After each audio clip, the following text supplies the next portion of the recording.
You are listening to the Football Diehards podcast with your hosts, Justin Lonero and Bob Harris, sponsored by DraftKings. Sign up now using promo code DIEHARDS, DIEHARDS. Make a first-time $5 deposit, and you'll receive a free $3 ticket. Hello and welcome to the Football Diehards podcast. I'm your host, Justin Lonero, on Twitter at Justin Lonero, along with my co-host, as always, Mr. Bob Harris at Football Diehard, and executive producer Kyle Dvorchak, FF Kyle the Kid, on the line tonight, gentlemen. We got a special guest, Josh Hermsmeyer at Frisco Josh on Twitter. Mr. Harris, what's going on in Albuquerque? The usual kind of stuff. Just finished with magazines, so it's actually like I don't even know what to do with myself. It's been 2+ months of 20-hour days, and now it's like almost normal human life. So everyone look for magazines on your newsstands. Fantasy Football Pro Forecast already out. Fantasy Football Cheat Sheets coming out. Got some great articles in there. The draft book, which might have Justin Lonero in it. It was an accident, I'm sure. And the Football Diehards magazine, last year's award winner from the FSWA. So we've got them all in the can, and look for them on the newsstands. And remember that they don't have a shelf life. They will because we give you free web access throughout the summer. So all the rankings, everything's updated. Any news that happens, you'll have covered, and you'll be able to listen to our podcast on the site. So go there. Nice. So you're done. Yeah, you're all done. The editing's done. Yes. Now it's at the press and like you said, some of them are on newsstands. Some of them are even on the newsstands, and you can order them on the website footballdiehards.com. You can order them, have them shipped right to your mailbox. So don't miss out on that.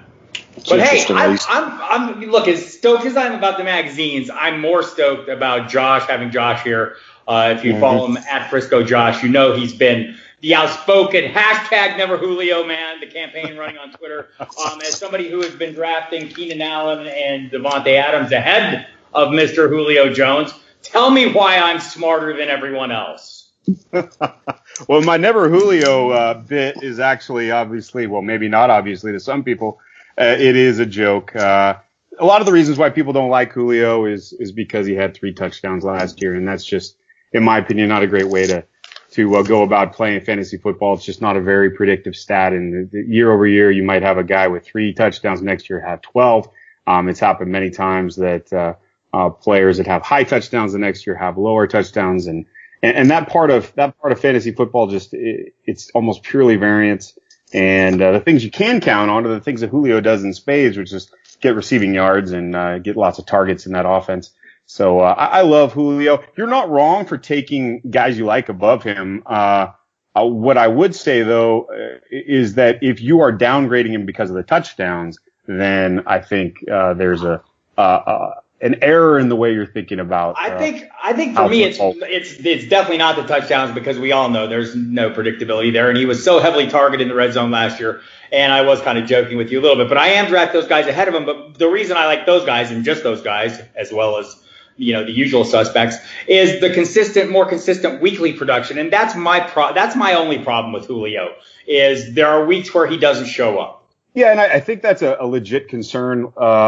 But the other part of it is you have this super high ceiling, probably the highest ceiling. True. The big games are amazing in all of football. And then the other part of it is that I looked at about 2 years ago. I looked at to see if consistency was in fact consistent. So like the idea that if you find a guy that's had previous seasons where he had more consistent weeks, could you expect that the following year? And I didn't find anything. I found that it was actually pretty noisy as well. And so betting on consistency when you have a guy with lots of targets like a Landry is fine, but it's usually the case, or at least it was until last year, that Landry didn't get a lot of touchdowns, so he wasn't a high point scorer in that regard. And he also had that low ADOT, so each catch was only worth 6 or 7 yards. And so finding those consistent guys is actually harder than it seems. And I think the Davante Adams, his big claim to fame is going to be Aaron Rodgers throwing him the ball. Obviously, Aaron Rodgers can make you look pretty good every week.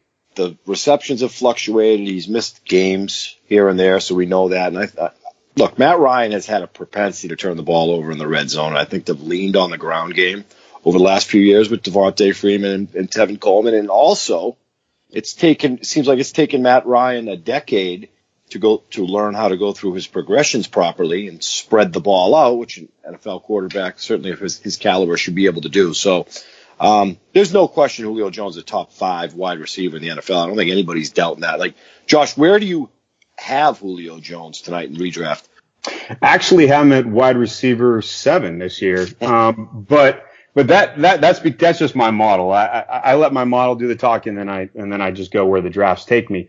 But the model actually likes guys like Evans, just a smidge ahead of him, and so I would actually, since I know what happened with Jameis Winston, I would go ahead and rank him below Julio now, and so that would move him up a bump and things like that. So at the end of the day, though, I think, getting really granular with your rankings is kind of getting in the weeds. I mean, he's an elite option. If you have a chance to get him, I wouldn't hesitate pulling the trigger, and he's in that top tier of wide receivers, and I kind of bunch them all together. Maybe Odell Beckham and Antonio Brown are in their own tier, but other than that, I'd really take any of those top guys in that next tier.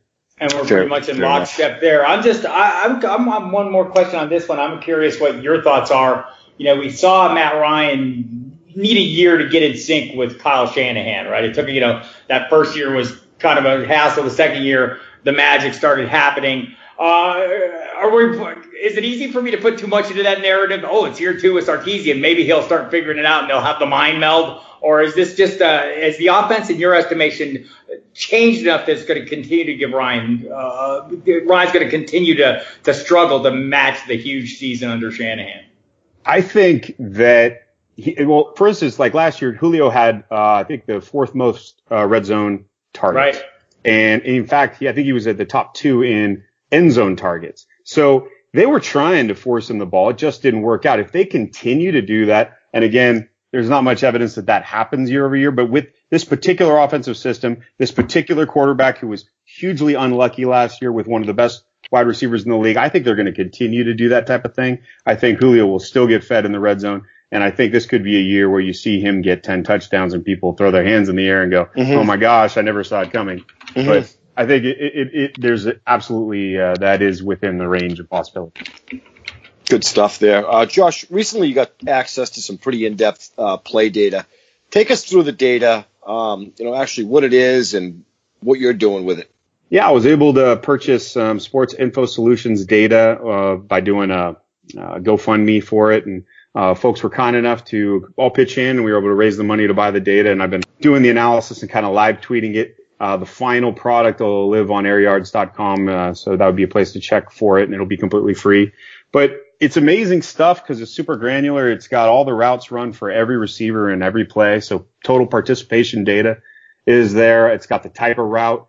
And what I'm working on right now currently is kind of grouping those routes into concepts. So, like the Hank concept or, 4 verts or, the mesh concept. So I'm trying to use the data that I have, and then kind of use machine learning techniques to try and extend the plays that I've categorized by hand and make it so that every play gets a concept.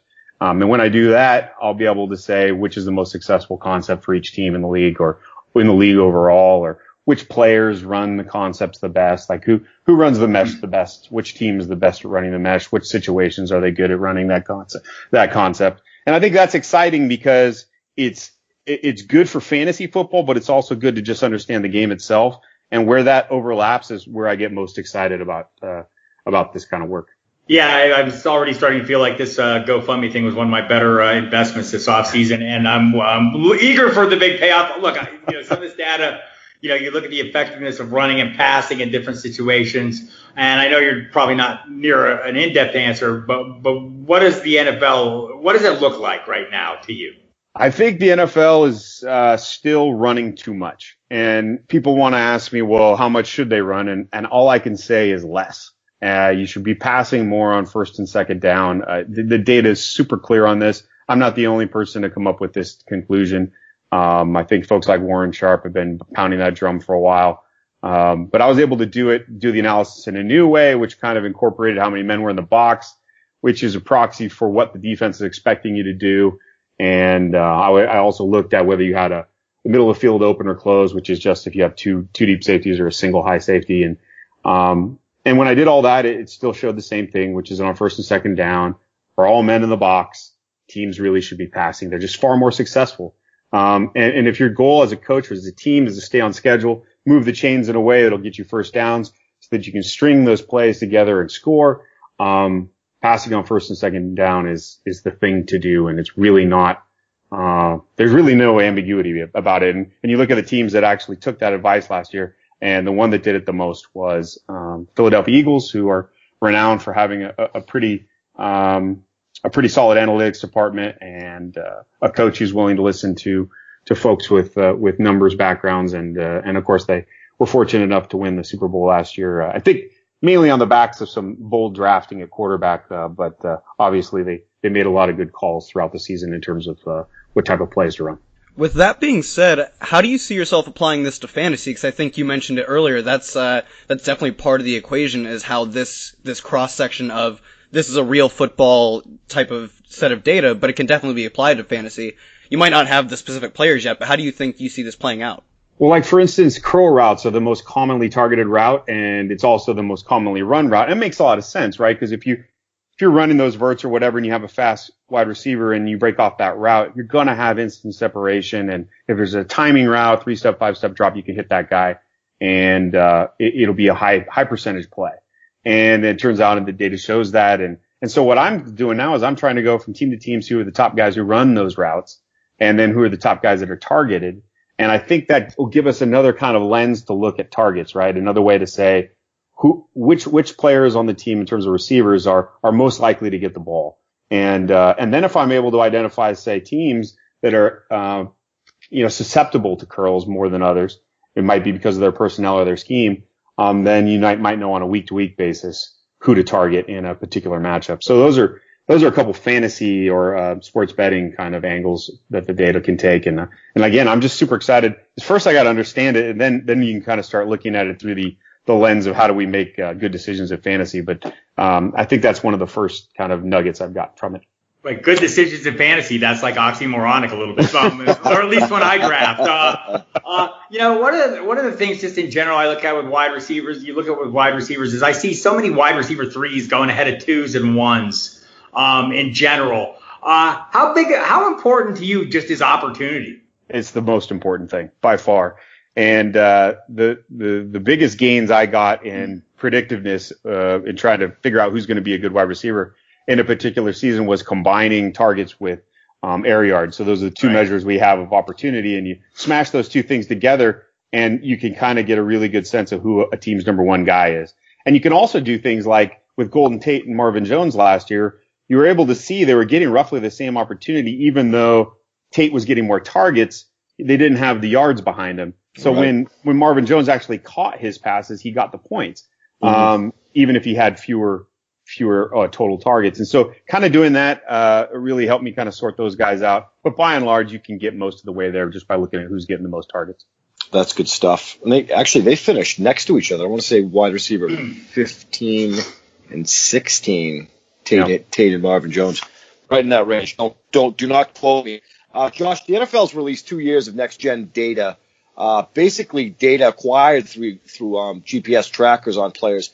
What have you leveraged, in terms of fantasy purposes? Can I say butthurt? I'm a little butthurt. So what they did was they went and they published two sets of data. One set of data was the amount of the speed of each player on a particular play, and then the distance traveled on a particular play at the play level. And I was able to leverage that data and try and figure out who was fastest over every particular distance traveled. So, because you need to adjust for it. Like for instance, if a guy is able to run 40 yards with the ball in a straight line, then he's going to have a faster speed than a guy that only ran 10, right? So you have to adjust for like how far they traveled. And so you need both of those pieces of information. So they were publishing them. Past 2 years, they've been publishing them. I've been thanking them publicly. Thank you, NFL. You guys rock. Look what I'm able to do with this. I'm giving it away for free because, of course, I would do that. And it's wonderful. Well, when the league finally clued in to what I was doing, I got some back channel nastiness and, maybe, veiled threats of lawsuits, which would not stand up because they published the data. And once you publish the data, it's published and there's nothing to do. So what they ended up doing was they took a couple nights to go ahead and shut the entire thing down. They had their engineers shut it all down so that it won't be available next season. And so unfortunately, the cool stuff I was able to do with next-gen speed data will stop after this season. But right now it's up there, and you can check it out on airyards.com, and it's really cool. And you can see things like Jordy Nelson. Over the past 2 years, he's still above league average in his speed, in his game speed. And that's with his helmet on. That's with his pads on. There's people trying to tackle him and hurt him.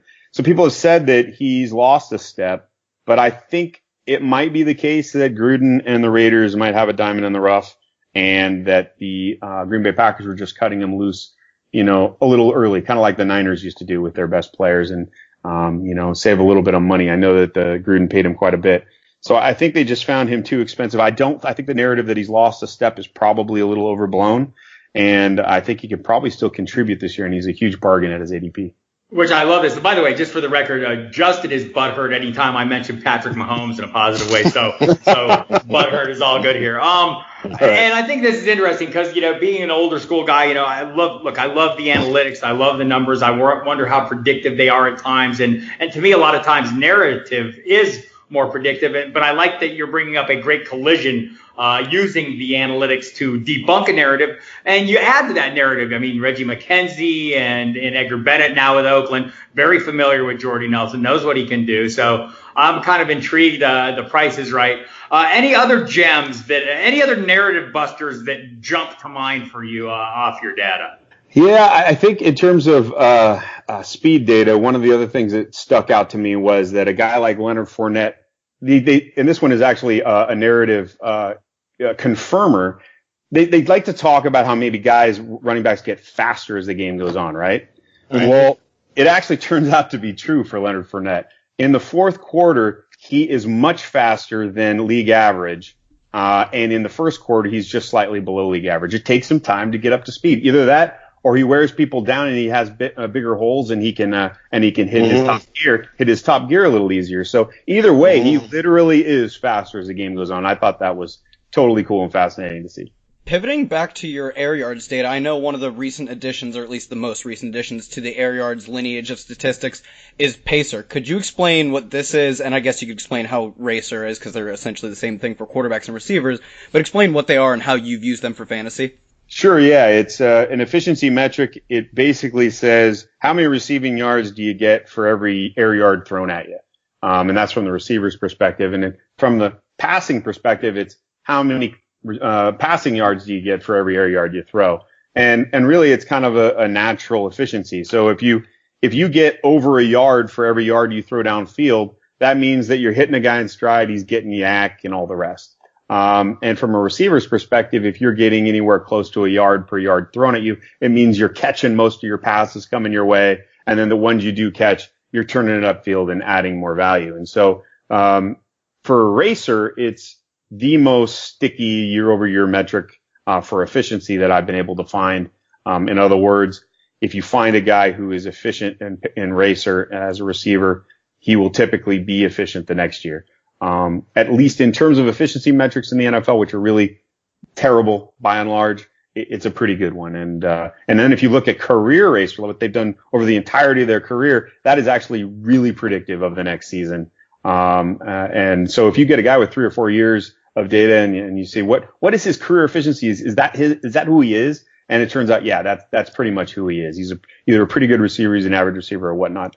So Pacer is just taking that and looking at it from the passing point of view, the quarterback's point of view. But the problem with it, as a stat for quarterbacks, is that depth of target belongs to the wide receiver. And what I mean by that is it's the scheme the guy's running and what part he plays in that scheme, what routes are chosen for him to run are chosen by the coaching staff for a reason, to match his skill set. If a guy is running deep down the field, it's because he's a burner, right? If he's a guy doing the intermediate routes, it's like Antonio Brown, it's because he has amazing skills at getting open and getting separation. And so it's not that the quarterback decides how deep to throw a ball. He scans the field, finds the open man, and delivers the ball to the guy who earned the target. Air yards don't belong to the quarterback. They belong to that receiver who ran that route, earned the target by getting open. So Pacer is less important in my from my perspective for quarterbacks than it is for receivers, but it's still pretty useful. This was good stuff, and it was great having you on tonight, Josh. You're just kind of sitting back and doing a lot of listening, retaining information. Look, before I let you go, I know you're a busy guy. We're going to talk, the three of us are going to talk about the NFC West this evening. Why don't you throw us out a couple fantasy sleepers for the listeners? Jordy Nelson's definitely one of the guys this year for me. I like that. I think people are probably undervaluing Jarvis Landry again this year. I don't think he'll have as good a season as last year just because he's just not a huge touchdown machine. But I can definitely see a synergy between the types of throws that Tyrod Taylor likes to make and Landry getting open and just making himself an open target for him. It actually turns out that Tyrod Taylor is not a guy who throws deep very often. He actually throws short quite a bit. So I think that's a pretty good synergy. And the other guy I like is Rashad Penny. I'm not buying the narrative that Carson's going to usurp him after they spent a first-round pick on him. I also think they are going to run a lot this year. And so just based on pure opportunity, I think he's a guy that could be a league winner for you if he sticks the entire season. Just landed him in my Scott Fishbowl. I'm feeling a little better already. Josh, are you reading my Twitter? I about an hour ago, I wrote, we don't write anything anymore. Who am I shitting? Tyrod Taylor ranked 25th in ADOT last year, and Jarvis Landry, we know what type of route runner he is. Had 100 receptions, and his touchdowns were up. And I said that he would outscore Josh Gordon in PPR. I think some people are on the fence there, but it's interesting that you like, because this was like an hour ago.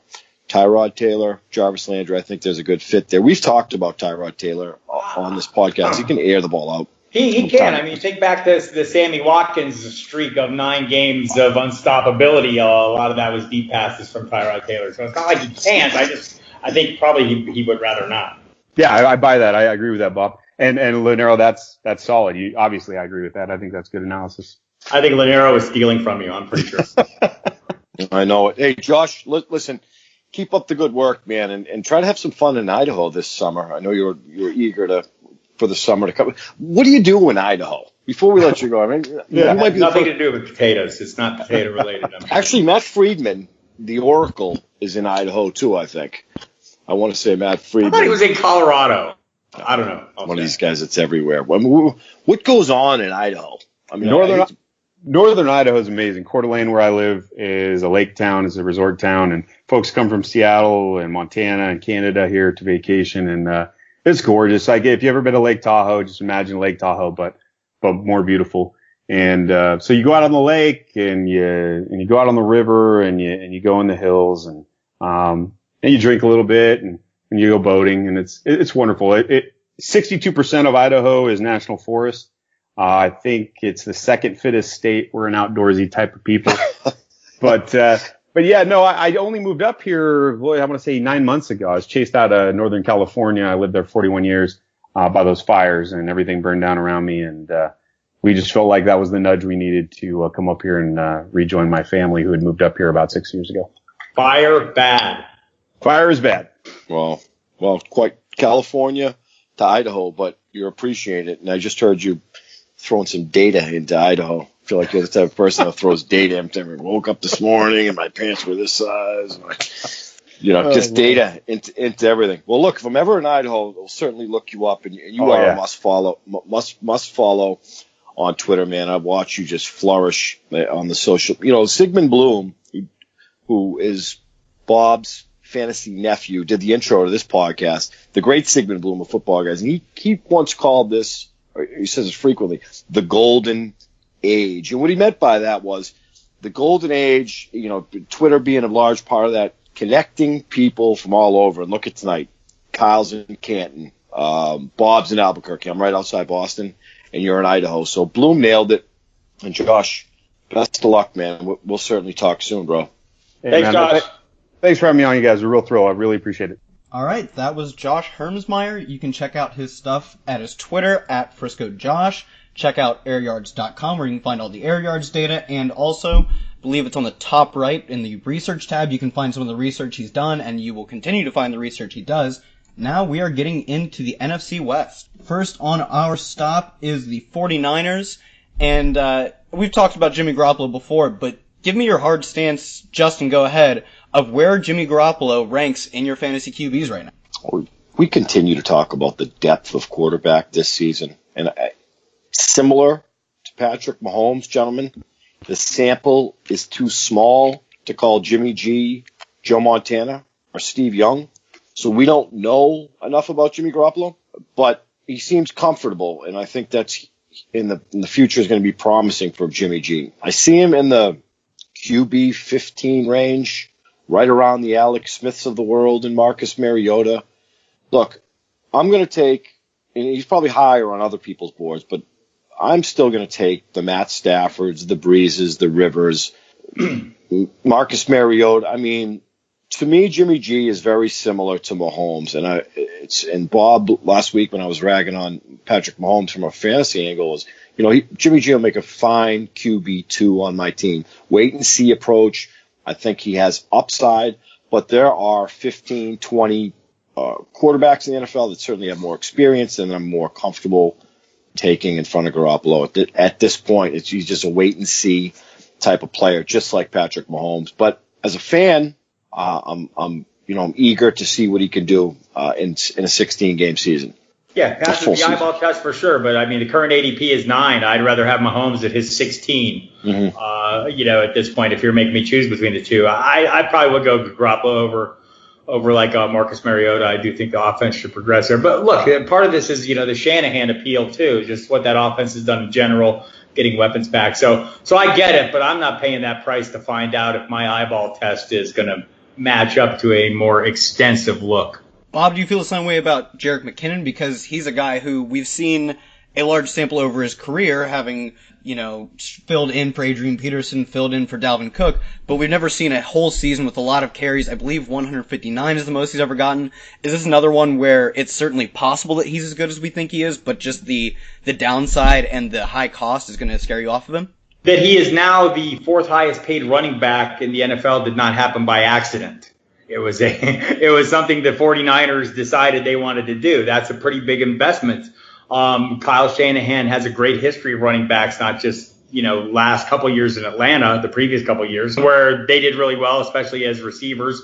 But I mean, this dates all the way back. He's had a number of breakout running backs, and I think he knows what he wants. And McKinnon, so again, it's all about opportunity for me. The problem for me with McKinnon now is when I first started drafting him in best balls back shortly after the signing, it was a 4th round pick. Then it turned into a 3rd round pick, and now it's getting higher. And so I think he's right now, current ADP is he's right around running back 13. So it's a little rich for my blood. There may be guys I'd like a little later. Not averse to picking them, just not sure that's the right price for me. Might want some more. But again, the opportunity is there. So if you're all in on him, I don't blame you at all, especially given Shanahan's track record with running backs, dating back to guys like Steve Slayton, mind you. Guys have come out of nowhere and done really well for him, and McKinnon's not exactly coming out of nowhere. So I mean, you can make the argument for him. I just hate seeing the price rise so much. He's an interesting player at this point. I feel like he's been around for a decade. He's one of these guys, and I feel like we've talked about him several times on this podcast. Didn't get an opportunity to see what he was made of in Minnesota. I think he was drafted kind of to see what he's made of after Adrian Peterson sailed off into the sunset. Did not see that. But like Bob said, Kyle Shanahan has had a history with running backs. He said something earlier in the year to the Sacramento Bee about, there's so many things I liked about him, just visualizing, from a philosophical standpoint, how I would use him. Carlos Hyde was involved in the passing game last season. Jerick McKinnon is a tremendous pass catcher, so we know we can do that. I would love to see him have 250 touches. I find him right in that RB, anywhere from 15 to 20, I'm cool with, in the Kenyon Drake, Rashard Penny, Joe Mixon scope for me, Jordan Howard range. But I'm curious. I think he's another wait-and-see type of player because we don't know who Jerick McKinnon is. We do, however, know what Kyle Shanahan is.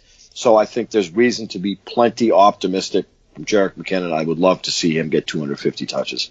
With Jimmy GQ ranked so high right now in everyone's fantasy rankings, you have to expect that Jerick McKinnon will be a beneficiary of Jimmy Garoppolo's passing prowess. Mm-hmm. Is there a receiver that you think will be the best beneficiary? Really take your best value of all the receivers, Justin. Pierre Garçon is obviously the more polished wide receiver in that crowd. Had a neck injury last year. Historically, he's been, healthy for the most part. And we saw Jimmy Garoppolo with Marquise Goodwin down the stretch. And I think there was a rapport there. Something needs to be said for a rapport. I talk about nonverbal communication all the time. So am I bouncing around with any of these wide receivers? And of course, they drafted Dante Pettis round 2 out of Washington. And there's some optimism there because I think he's a talent, 6'1", but it's not a great crowd. I do have some George Kittle, who I'm kind of, he falls in that sea of tight end mediocrity, but Goodwin's one of these deep sleepers, and I think that he could be a 60 reception guy, and so could Pierre Garçon. But I think there's going to be weeks where in DFS we have Jimmy Garoppolo, and you kind of fade the wide receivers and stack him with a George Kittle. I would feel more comfortable than a Goodwin or Pierre Garçon or Dante Pettis for that matter at this point in time. Again, the price is rising for both those guys, both those wideouts, especially Garçon, who's gone from, an 8th or 9th round guy who was totally off the ADP list that everyone's drafting off of, and I was landing him happily in the 7th round, landing him less happily now a little bit earlier. But still, to me, a great value. I think both of them are reasonable values. I don't know if Marquise Goodwin can sustain that level that he was playing at last year. If he can, kudos to him. He's also a good price. I'd lean more on Garçon. Heading for a 1,000-yard season last year before he got hurt, so with lousy quarterback play. Kyle Shanahan, there's familiarity with Pierre Garçon, and yep. So there's a rapport there, and I think Pierre Garçon is one of these guys that over the years, dating back to when he played for the Indianapolis Colts, solid, steady, tough wide receiver. He might be one of these veterans that can help Jimmy Garoppolo progress at the NFL level. I think that's what Pierre Garçon at this point in time the name doesn't resonate like it used to when he was in Washington. At times, I think he can help Jimmy Garoppolo develop at the NFL level. Bob, go ahead and tell me, do you think just like we're seeing some value at these receivers, even though they are maybe rising a little bit, do you see George Kittle as a value in the same vein? Not totally sold. Look, if you get past the top guys, though, pretty much everyone is worth a dart toss at some point. He was, pretty much top 10 producer down the stretch, had a 100-yard game. I don't know, Garrett Selleck is still there. Maybe cuts into his workload some at some point. But yeah, he's on that list of guys that if I miss out on the big group and I decide to wait till the very end of the draft and he's still there, or late in the draft and he's still there, I'm not averse to taking him. I just don't have a lot of shares of him. Not totally sold. A lot of guys I prefer in that same range. I like it, and I think that can wrap us on the 49ers as we move north into Seattle. Bob, is there anything stopping you from having Russell Wilson as the top quarterback? Yeah, healthy Aaron Rodgers. That's it. And that's it. That's pretty much all. I know that there's some people that are really pushing Deshaun Watson up higher. You can make arguments for a handful of guys here. Being in that same range, but Russell Wilson does it year in, year out. I'm hoping what Josh said is correct about Rashad Penny. If they run the ball better, it might be a little addition by subtraction in terms of his workload. I think almost 90% of the offense, Seattle offense, was accounted for. Russell Wilson accounted for last season. That's not a healthy position for a quarterback to be in. It can be very productive, and he's a unique guy. You get him in that. You get him into the third and fourth quarters. You can just see the defensive lineman dreading when he starts running those big loops, 10 yards behind the line of scrimmage because they know they're not going to catch him. They're already dog tired, and he's going to start making plays. So he can be that guy every single game. And again, if Aaron Rodgers wasn't there, Russell Wilson would probably be number one for me easily. When Russell Wilson entered the league, this is a run-oriented football team, but Russell Wilson just does his thing at this point in time, and it's a beautiful thing to watch him also run for 550 yards every season. He's not people like to draw, not comparisons from a physical stature with Cam Newton, but Newton runs for a hell of a lot more touchdowns. Wilson is not a guy that rushes for a lot of touchdowns. But I agree with Bob Harris Aaron Rodgers, then Russ Wilson for me. And I think, Bob, you got to put Tom Brady right in that trio. I have him at 3, yeah. All right. In the same way that we said Jimmy Garoppolo is getting pushed up fantasy boards, and his receivers should be one of the main beneficiaries of that, do you feel the same way about Doug Baldwin? And does that trickle down to any other receivers, or is it just the Doug Baldwin show? Justin, go ahead. Removed is Jimmy Graham. Look, the wide receiver crew there has been bleak. I think we've had some optimism with the Jermaine Curses and the Paul Richardsons and the Tyler Lockett's of the world, but Doug Baldwin, similar to Demaryius Thomas, is one of these guys that just gets overlooked every single season. And Russell Wilson has that nonverbal communication with Doug Baldwin, and it makes him a top 10 fantasy wideout. So Doug Baldwin for me is a 90 reception wide receiver, 1,100 yards and 8 to 10 touchdowns forthcoming, right around 120 targets, and that's what we want. And I think the fact that Jimmy Graham is out of the equation now, more love to Doug Baldwin, who I'm going to have as a top 12 wide receiver, or even top 10 just about everywhere leading into August.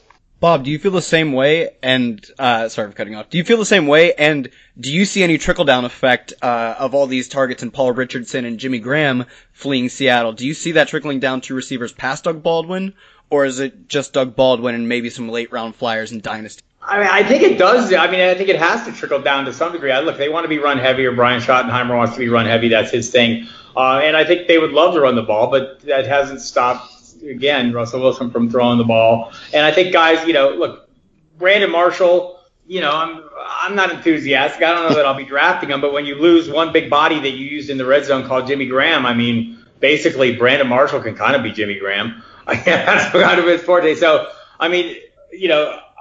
look, he'd have to make the roster. Tyler Lockett, I just don't have a lot. And I guess that's the problem. I don't have a lot of faith on these guys down the depth chart. So I'm not sure I'm going to be investing heavily in any of them, although I know some of them by default are going to have to be somewhat productive.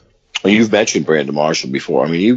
Do you have any optimism about Brandon Marshall at this point? Can he be a guy that bounces back? I don't know. I don't know that he can be, but I do know that he's a big body and he's very capable in the end zone and the red zone. Or has been in the past. Is he that same guy? I don't know. I'll be watching for signs of it in training camp this summer, and maybe at that point I throw some very late round best ball shares at him because it's not a trustworthy. And that's the problem with all these guys. Tyler Lockett as well, and we could go to tight end. I don't have a lot of faith in Nick Bannett, Ed Dixon, Will Dissly. Some of these guys are going to be productive. I just, you try and tell me which one at this point, and I don't have 100% confidence. In fact, that I have like the opposite of that. I have 0% confidence.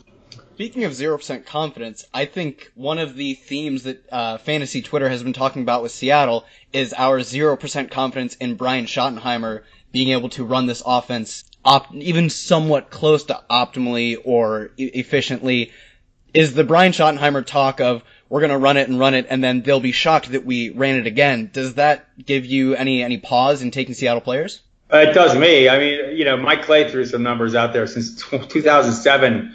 Only Brian Dable, who's with the Bills now, has called a more run-heavy game than Schottenheimer among all active coordinators and head coaches. So, look, they obviously want to accomplish something. The offensive line maybe is going to be better than it was last year. I think you could make that argument. Dwayne Brown, they got better late last year a little bit. So, but boy, it's hard to be enthusiastic about a Brian Schottenheimer offense. Innovative is not the word that comes to mind.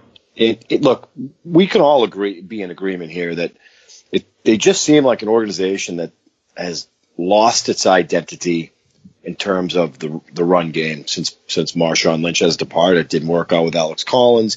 They're screwing around with the Chris Carsons of the world and CJ Prosise. You hear these names in fantasy circles, one point or another. They drafted or reached on Rashard Penny. I know, Bob, you were surprised. You were in Dallas, but Penny is a special talent, and I don't think there's any doubt he's going to get the football 300 times. It'll be interesting to see. And again, this is predicated on the enhancement of the offensive line, and it can't get any worse, gentlemen. So it has to get better. And Russell Wilson hits the deck quite a bit. Look, if they're not opening holes, this isn't going to mean squat with Rashard Penny, whether he gets the ball 250 times or 300 times. I think we all want to see a better offensive line in Seattle, and it would be nice to see a run game resemble anything like what Marshawn Lynch did for years in Seattle. All right, I think that can bring us to a close for Seattle. Moving on to Arizona, Bob's home state. Do you think we can say confidently that Josh Rosen will start week 1? And if not, at what point do we see him starting? And I think if the answer is he's not starting week 1, I'm just going to assume that means don't draft him in fantasy. But Bob, go ahead. Look, I'm probably not drafting either him or Bradford because it's a little too convoluted. I'm probably waiting, and that's not to say that one of them can't emerge as a free agent pickup or something if you get in a bind. My personal belief is Rosen is the most pro ready of the rookies coming in, just in terms of how his mind works processing the game, and we know. The complaint that, we heard Jim Moore, you've got to keep him engaged. He's very smart. If he's too smart, then the good news is Mike McCoy's offense is the new offensive coordinator there. The big complaint about him is his offense is too complicated. This is like a match made in heaven, right?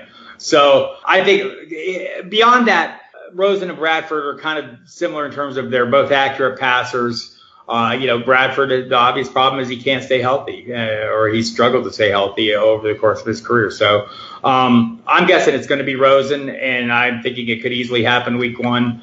Obviously, teams aren't eager to push guys into the fray because they fear that the failure. I mean, we've seen that even with guys who turn out to excel, like Deshaun Watson. I mean, it takes something early in the season to get them in the lineup. That may be the case with Rosen, but I do think he's a player, and anybody playing with David Johnson and Larry Fitzgerald is going to be in pretty good shape. Speaking of David Johnson, this division is the only one we've got with 2 candidates really for the 101, 2 mainstream candidates for the 101 in Todd Gurley, who we'll talk about later, and David Johnson. Do you think the argument for David Johnson as the first overall pick in fantasy drafts is legitimate, or is it Todd Gurley all the way? Well, David Johnson can get the ball 400 times. I don't know that we know what David Johnson is. And I know you guys are probably giggling, but the Arizona Cardinals used him he was a special teams player. Chris Johnson was starting in front of him at one point. Look, he's coming off an injury. People think it was a knee or something. It was not. It was his wrist. Obviously, he did not play last year, or he played 1 game, and it wasn't for long. The argument can be made for certain because outside of Larry Fitzgerald, David Johnson is your number 2 pass catcher. We know he can catch 80 balls, so there's not a lot where with the Rams there seem like a lot of mouths to feed, especially with the addition of Brandon Cooks. So I like Gurley. Obviously, he's going to be involved quite a bit. I think you could flip a coin and be happy with either. David Johnson is a beast. And look, it's between Gurley, Bell, Zeke, David Johnson. I think those 4 there, I'm fine with any of them from 1 to 4. Bob, similar sentiment? Yeah, I won't make any argument. I've seen all the top 4 go first overall at some point. I think you can make viable arguments for all of them. It's a little easier for me with Elliott if it's a standard scoring and PPR. I'd have a hard time going away from the Gurley, Johnson, Bell trio, and I'd probably tried all of them at various points just to diversify a little bit. Early on, all my early first round picks were going to Gurley, but as I got more of them, it suddenly felt wise to diversify a little bit. So I have, and I think as Justin pointed out, the receiving ability of David Johnson makes him on that Le'Veon Bell level. And I think that gives them both a little edge. We saw Gurley kind of step up into that, receiving game as well. So I just don't think he's at the same level in that regard as Johnson and Bell. Yeah, I think that receiving game really can't be understated. In 2017, the leading receiver in terms of air yards, conveniently enough, just had Josh Hermsmeyer on. Leading receiver in terms of air yards out of running backs, Christian McCaffrey with 284. 2016, where David Johnson played a full season, 558.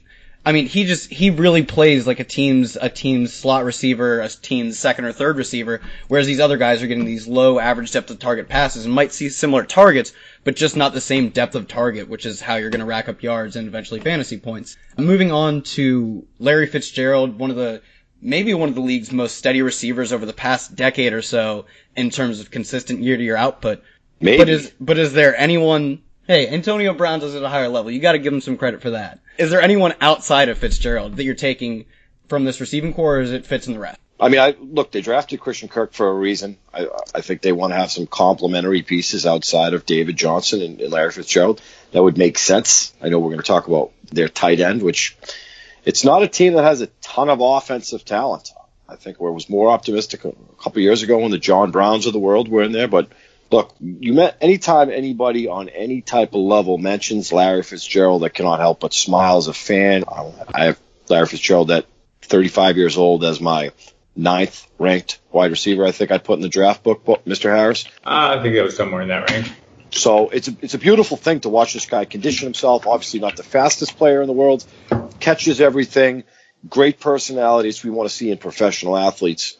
So no one outside of Larry Fitzgerald, Dave Johnson we mentioned, but I'll tell you, 109 receptions in 2015, 107 in 2016, 109 again in 2017, over 1,000 yards.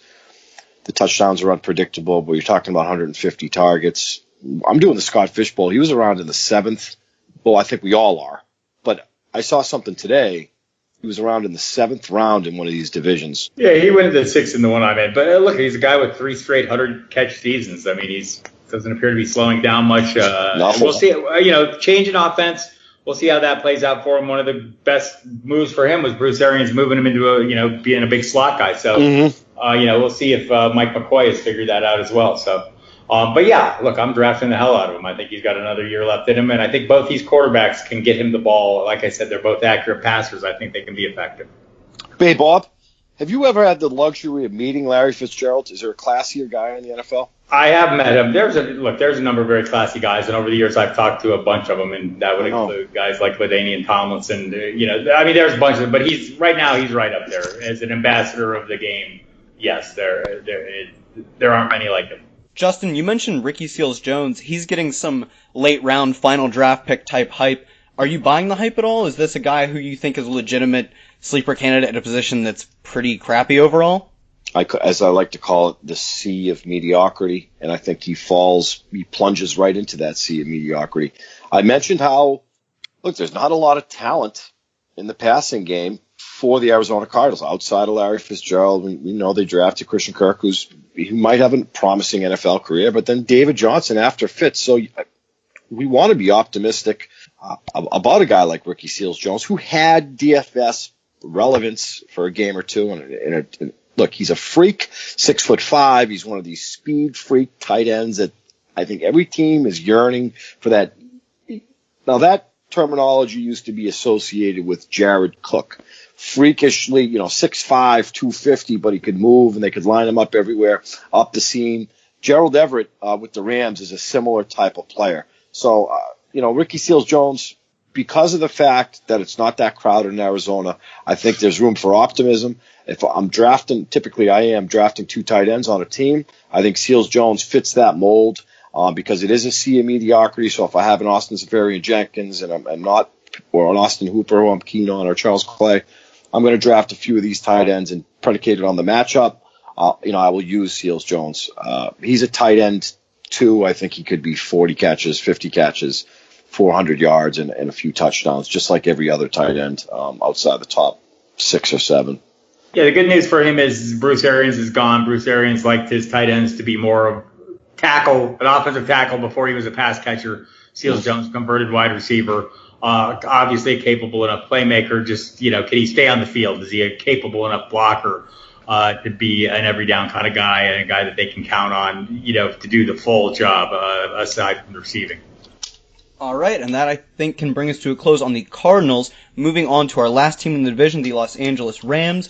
Bob, are you taking Jared Goff before guys behind him in the ADP, say Ben Roethlisberger, Marcus Mariota, or do you think the hype has gone too far from what we saw last year? Look, I would expect a little regression from this offense, right? But a little regression would not be they would still be a damn good offense. And I think, what we have to remember is defensive coordinators don't take time off in the offseason. They're all trying to figure out ways to stop the highest scoring offense in the NFL and the trendy head coach in the NFL, Sean McVay. That said, Goff, to me, it looked real. They added another weapon. I think he's a viable play. I don't have a ton of shares of him, but I don't think he's outlandish at his current ADP. I think it's a reasonable expectation to expect him to continue to build on what we saw last year with McVay. For sure, especially after his rookie season. I mean, he sucked, but like you say, Bob, frequently on this show, I mean, these scouts and obviously head coaches, they see things that we don't get an opportunity to see. And you also referred to Sean McVay as being trendy, and I think that fits perfect. I think it looks like a team. They've relocated geographically. Teams are evolving. We like to talk about that on this podcast. Look, I think Jared Goff, if you just look at the talent surrounding him, Brandon Cooks, Cooper Kupp, Robert Woods, Gerald Everett, who I mentioned, Tyler Higbee, look, and of course, Todd Gurley. I mean, if we want to draw Jared Goff comparisons to Alex Smith, then Todd Gurley can be to Jared Goff what Jamal Charles was to Alex Smith. And Todd Gurley, healthy, as a top 3 running back in the NFL. He will be leaned on in the passing game, and that can only help Jared Goff. Now, if you remove Todd Gurley from the equation, I think you're talking about a 18 to 20 touchdown quarterback in Goff. So Gurley plays a large role in what Goff does. But again, the addition of Brandon Cooks, gentlemen, a polished NFL wide receiver, just at 24 years old, has gone over 1,000 yards every year. So that can only help him. I love where Jared Goff is, and we talk about the depth of quarterback every single week on the show because it is deep.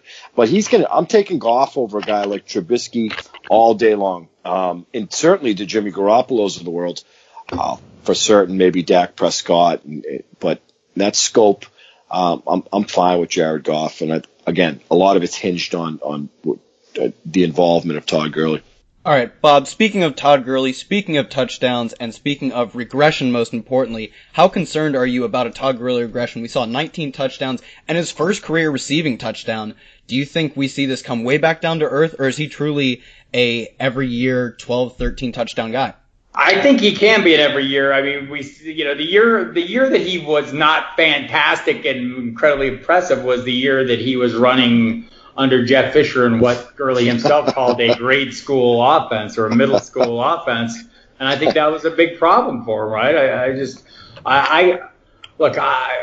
Fantastic rookie year in turn, 10 touchdown runs, the 13 last year, along with the 6 receiving. I think those numbers are more in line than the 6 touchdown output we saw in 2016. I like it. Justin, give me the sales pitch you have for your favorite receiver to own in Los Angeles right now. Well, if you want to be comfortable in plain Jane, then you're probably going to draft Robert Woods. I think Robert Woods, if he were tight end, he'd fall right into that sea of mediocrity as a 50 reception wide out, 650 yards and 4 or 5 touchdowns. And you have essentially a glamorized Charles Clay or something like that. I don't know. But Woods, in terms of dependability, I think Robert Woods is there. I think in terms of upside, it's Brandon Cooks at this point. And then you have to factor in what Cooper Kupp did. I think we know his role. 6'2", he had 62 receptions last year and close to 900 yards. There's a lot of scratch to go around for the Rams. And I think in DFS circles, of course, we'll be talking DFS during the regular season. They're going to be naked Jared Goff lineups, meaning we're just going to use Jared Goff and we're not going to play the eeny, meeny, miny, mo game every week. So the addition of Brandon Cooks might hurt Kupp, might hurt Woods. I don't think that any of them are that far away from each other in terms of ranking, which is scary in fantasy circles because you've got to try to decipher who's going to get, the majority of the target share. And at this point, I think it's too tough to decide that. But there's no question. I would lean Jared Goff. I like Jared Goff because of the talent surrounding him, not necessarily Jared Goff, the quarterback, but those wide receivers I mentioned, and of course, Todd Gurley. Bob, who's your receiver here? It's Brandon Cooks. It's just a little rich for me, and I'll concede that it was interesting to watch McVay on the NFL Films highlights, rubbing his grubby little paws together as Cooks blazed up the field, and he's whispering to every other assistant on the field, "That guy is so fast." And maybe they'll make some adjustments. I would guess they will. But up to this point, or at least last year, it was more of an intermediate short passing game where the receivers got to run after the catch. Again, our friend Mike Clay pointed out Woods active for 12 regular season games last season. In those weeks, he had a 23% target share, and he ranked 10th amongst wide receivers in fantasy points. For the price, I like Woods right now. Final question, Bob. Do you have any interest in tight end here? Not especially, although, had Joe Curley from the Ventura County Star on my Sirius show a couple weeks ago, and he said, well, keep an eye on Everett. We know where McVay comes from in terms of, when he was in Washington, that was kind of the start of the Jordan Reed run. And so he's been looking for this athletic chess piece that he can create mismatches with. And Curley reminded me, if you go back and you look at some of the biggest plays last year for the Rams, you'll be surprised how many of them were Gerald Everett. So, absolutely. So don't totally overlook him and as you're swimming through Justin's sea of mediocrity. That's right. All right, waiver wire type guy, or maybe best ball, if you want to diversify those last few picks, 3 tight ends, you're running pretty low on the 3rd tight end if you choose to go that route. Definitely worth keeping in mind. And I think that can bring us to a close for this edition of the Football Diehards podcast. Stay up to date with all the Diehards pod news by following Bob Harris at Football Diehard, Justin Lonero at Justin Lonero, and myself at FF Kyle the Kid. Thanks for tuning in.